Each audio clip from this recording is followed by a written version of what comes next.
Hola. Soy Lucy, y hoy quiero contarte una historia que nunca imaginé que viviría, una historia que me dejó marcada y que cambió mi vida para siempre. Todo comenzó cuando mi sobrino entró a mi cuarto mientras dormía y me hizo conocer el cielo de una forma tranquila, pero poco a poco los giros inesperados me arrastraron hacia cosas que jamás creí tomar. Déjame presentarte a los personajes de esta historia. El primero es Gabriel, mi novio.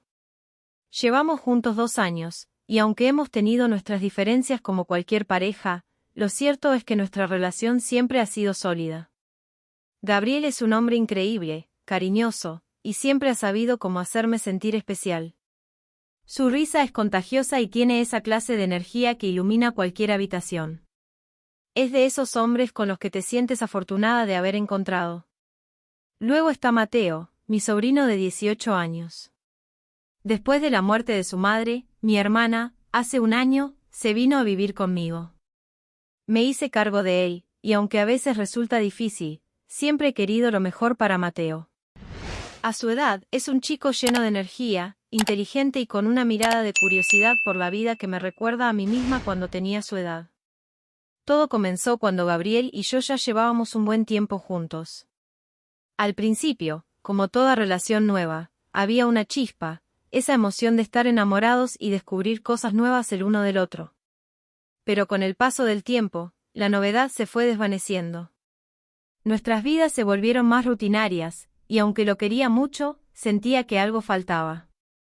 La pasión que alguna vez lo definía todo ya no era tan intenso. Me encontraba buscando una emoción que parecía haberse escapado sin que me diera cuenta. En medio de todo esto, Mateo se convirtió en una presencia constante.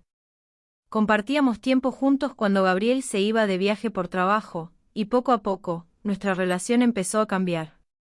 Mateo no era solo un sobrino al que cuidaba, se había convertido en un confidente, alguien con quien podía hablar de todo. Empezamos a reír más, a compartir más secretos. Mateo llenaba un vacío que ni siquiera había reconocido. Entonces, una tarde en la que estábamos solos en casa, sentí algo diferente en el aire. Estábamos en el salón, hablando como solíamos hacer, pero la forma en que Mateo me miraba había cambiado. Su mirada era más intensa, más profunda, como si quisiera decir algo que no se atrevía a expresar con palabras. Mi corazón dio un vuelco. ¿Qué estaba pasando? ¿Por qué sentía una atracción tan fuerte hacia él? A partir de ese momento, las cosas cambiaron entre nosotros. Cada vez que Gabriel se iba de viaje, la tensión entre Mateo y yo aumentaba. Cada conversación parecía cargada de un significado oculto, cada roce accidental parecía más intencionado. Intenté ignorarlo al principio, pero no podía negar lo que estaba sucediendo. Mateo ya no era un niño, y yo no era inmune a lo que estaba empezando a sentir. Un día, todo se desbordó. Estaba en la ducha cuando, de repente, la cortina se corrió bruscamente y ahí estaba Mateo, con una expresión de sorpresa en su rostro. «Lo siento, Laura», exclamó, retirándose rápidamente. Pero no pude evitar notar algo en su mirada que me decía que no había sido un accidente. Esa pequeña chispa entre nosotros ahora era un fuego que no podíamos controlar. El siguiente paso fue inevitable. Las miradas se volvieron más prolongadas, los roces más intencionales, y la tensión, insoportable. La atracción era algo que ambos intentábamos negar, pero que nos consumía poco a poco. Lo más difícil era saber que todo esto estaba mal, que estaba traicionando a Gabriel, pero la fuerza del deseo era más fuerte que cualquier razón. Una tarde, mientras Gabriel estaba trabajando, Mateo y yo nos encontramos solos en la cocina. El ambiente estaba cargado de electricidad. Intenté ignorar la tensión, pero Mateo no dejaba de coquetear. «Laura, tienes una manera increíble de cortar las verduras», me dijo con una sonrisa traviesa. Sentí como mi corazón latía más rápido. Sabía que debía detener aquello, pero mis palabras se sentían vacías.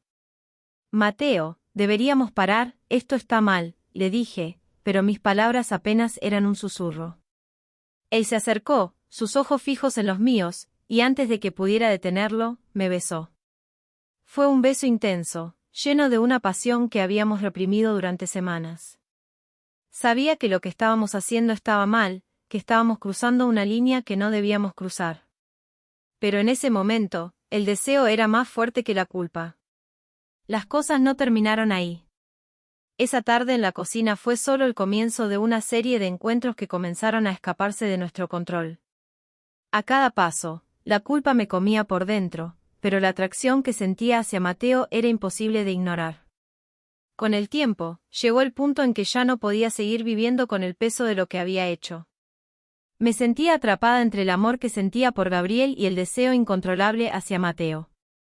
Sabía que tenía que tomar una decisión antes de que todo estallara en mi cara.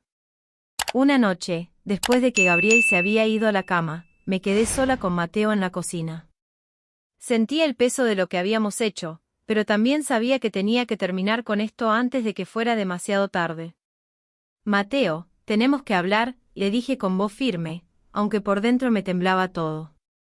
Él me miró con esos ojos intensos que habían sido mi perdición durante semanas. Lo sé, Laura, respondió, con una mezcla de tristeza y comprensión en su voz. Le expliqué que lo que había sucedido entre nosotros no podía seguir. Que habíamos cruzado una línea peligrosa y que no podíamos arriesgar nuestras vidas, nuestras relaciones y nuestra familia por algo que, en el fondo, sabíamos que estaba mal. Mateo asintió, aunque vi en sus ojos el dolor de saber que esto tenía que terminar. Tienes razón, Laura. Lo siento, nunca debí haber permitido que llegara tan lejos, me dijo, y su voz estaba cargada de remordimiento. Esa misma noche, decidí que Mateo tenía que irse. No podía seguir viviendo bajo el mismo techo que él, sabiendo lo que había pasado entre nosotros. Sabía que sería difícil, pero era la única forma de salvar lo poco que quedaba de mi relación con Gabriel y de mi propia cordura. Mateo se fue a vivir con otro de nuestros familiares. Le dije a Gabriel que era por razones prácticas, que la universidad le quedaba más cerca desde allí, y aunque me dolía, no le conté la verdad. No podía enfrentar su mirada de decepción, ni el dolor que le causaría saber lo que había sucedido. Después de la partida de Mateo, las cosas empezaron a volver a la normalidad, o al menos, lo intenté. Gabriel y yo seguimos con nuestra relación, y aunque el recuerdo de lo que había pasado con Mateo me perseguía, supe que había hecho lo correcto. La culpa todavía me pesa, pero sé que al final, tomé la decisión que tenía que tomar. Hoy, miro hacia atrás y me doy cuenta de lo frágil que puede ser la línea entre lo correcto y lo incorrecto, entre el deseo y la razón. Es una historia que me marcó, y que me enseñó que, a veces, los errores más grandes pueden ser los que más te cambian.